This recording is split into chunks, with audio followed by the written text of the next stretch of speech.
Hi guys, this is the introduction script by the Aerospace Circuit Capacitor Lab.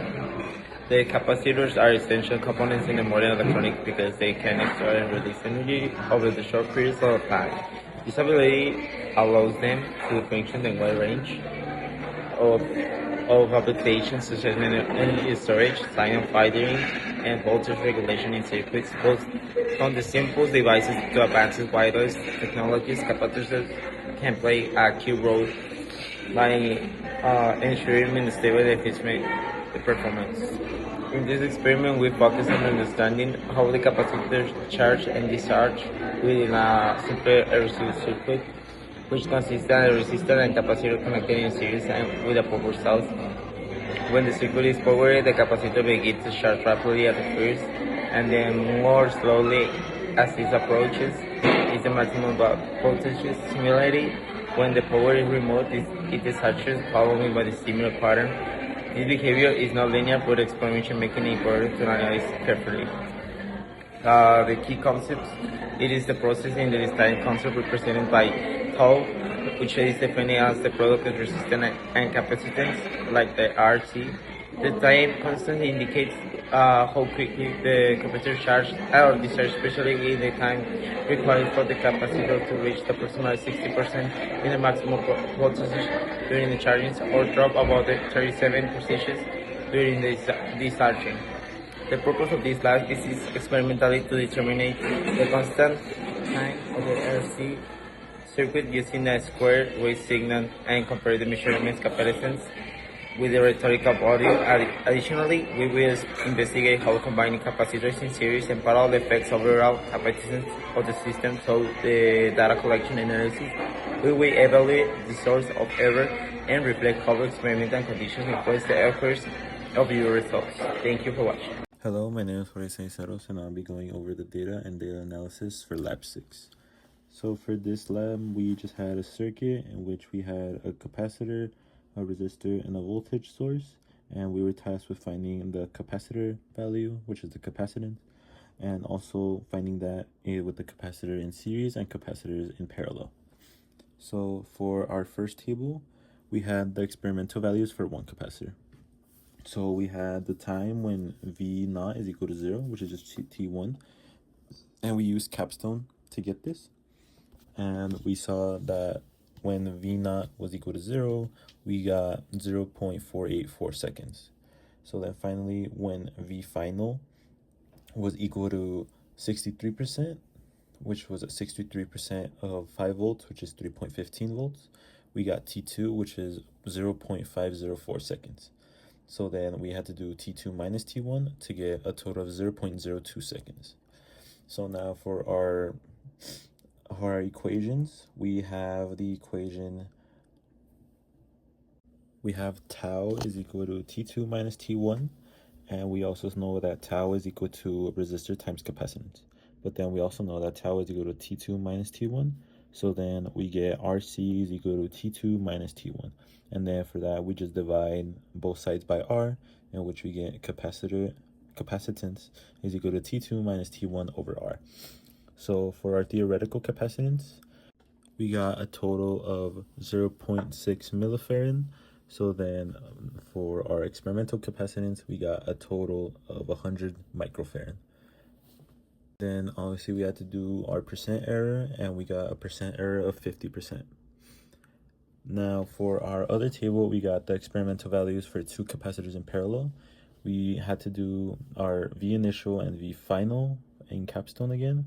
And for T1, which is the V initial, we got 1.499 seconds. For V final, we got 1.518 seconds.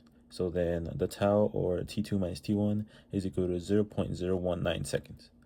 So now for our theoretical capacitance, again, we had to do the same equation, but this time for capacitor, since they're in parallel, we just added them. We added both capacitors together, and we got a total of 0.5 millifarad. And now for experimental capacitance, we got a total of 430 microfarad.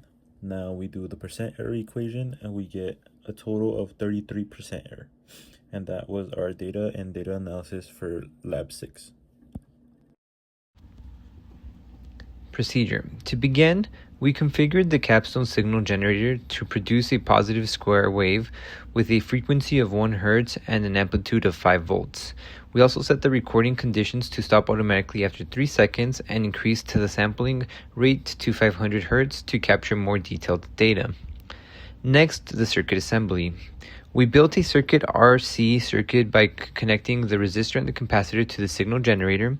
We ensured all connections were secure and used jumper wires to properly complete the circuits across the board. After setting up the circuit, we placed the voltage sensor across the capacitor and started recording. Once the data was collected, we zoomed in on one full charge then discharge cycle of the capacitor. Then the time constant calculations. We then identified 2 key points, the time when the voltage was 0 and the time when the voltage reached 63% of its maximum value. The difference between these times gave us the experimental time constant, also known as a tau. Capacitance analysis. Using the time constant, we calculated the experimental capacitance and compared it with the theoretical values printed on the capacitor. We also calculated the percent error to evaluate accuracy to our results. We repeated the experiment by connecting 2 capacitors in parallel, then in series. We measured the new time constants, calculated equivalent capacitance, and compared the results to theoretical connections. Overall, this experiment allowed us to better understand the capacitance charge and the discharge in an RC circuit and how the time constant releases to resistance and capacitance. For this experiment, we used several key components to construct and analyze a simple RC circuit and observe the charging and discharging behavior of a capacitor. First, we used a capstone signal generator, which provided a controlled electric input in a form of a square wave. This allowed us to repeatedly charge and discharge the capacitor in a constant and measurable way. Next, we used a volt current sensor, which was essential for collecting real-time data. This sensor allowed us to monitor how the voltage across the capacitor changed over time during both the charging and discharging phases.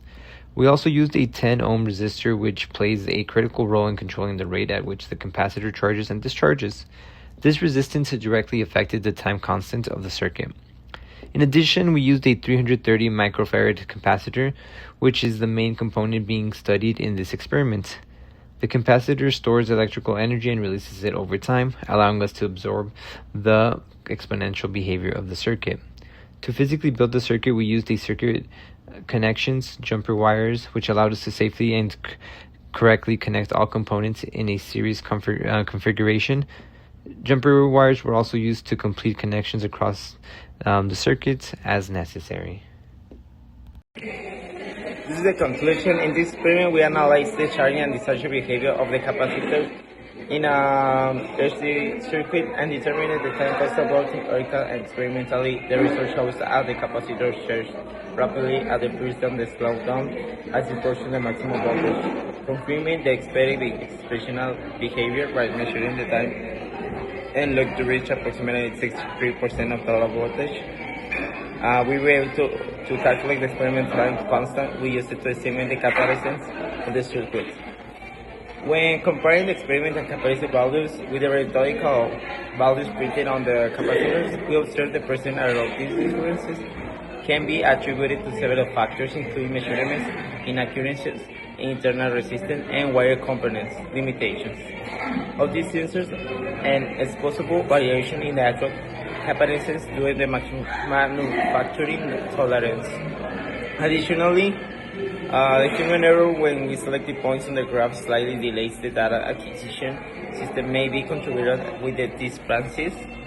To prove the accuracy of the result, we set up could be modified by using more precise measurement instruments, ensuring the tighter and the cleaner connections, increasing the sampling rate even further, carefully selecting data points from the graph, repeating the experiment multiple times, and averaging the result will also reduce the random errors. The time constant applying the different configuration will not exactly the same, which I expect because time constant depends on the voltage resistance and capacitance. When the capacitor were combined in series or parallel, the equivalent capacitance charge leading to different time constants. Therefore, the time constant will vary depending on the circuit configuration. Similarly to the percent errors were not identical across the trials. This is reasonable because each setup introduces has slightly different sources of error. The percent error does not need to be the same. It depends how sensitive each configuration is measuring uncertainty the component and variations. When calculating the total resistance using the measuring capacitance, we also found some percent errors. These errors were generated comparable to those found in capacitance calculation signs, but depends on the same experimental data with affected by the similar source of uncertainty. Overall, the main source of error likely come from instrument limitations, component tolerance, and data collection methods. This divides or specifies the experiment successfully demonstrated that the relationship between the resistance capacitances and the time constant, reinforcing the theoretical principles of RC circuits and improving your understanding how capacitors behave in the real-world applications. Thank you for watching. Thank you for watching this week's lab. We have for data and analysis, Jorge. For materials and procedure, Pablo. For video editing, recoding and conclusion, Manuel. For intro and conclusion, Victor. Thank you for watching this week's lab report.